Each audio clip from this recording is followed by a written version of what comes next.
নবীজি বলছেন তোমাদের সামনে একটা জামানা আসবে, এটাও শেষ জামানার হাদিস। তোমাদের সামনে একটা জামানা আসবে, জামানা সবরিন, কঠিন সবরের জামানা। ইমান ধরে রাখা হাতে জ্বলন্ত আগুন ধরে রাখার মতো হবে। ওই সময় যদি তোমরা কেউ আমার সুন্নতের উপর অটল থাকতে পারো, আমার মৃত সুন্নতকে আবার জীবিত করতে পারো, তাহলে 50 জন শহীদ সাহাবীর নেকি পাবে ইনশাআল্লাহ। এরা সমাজ পরিবর্তনকারী মানুষ।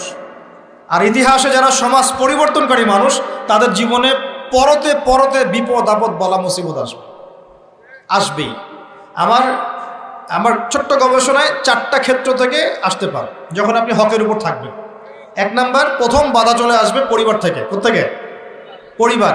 আপনি গতানুগতিক মুসলিম হলে আপনি সব জায়গায় পার পেয়ে যাবেন, কিন্তু যদি একটু কঠোরতা প্রয়োগ করেন যে আমি একদম কোরআন সুন্নাহর 100% ফলো করতে চাই, আমি এমন না যে নামাজও পড়ি সুদও খাবো, এমন হব না।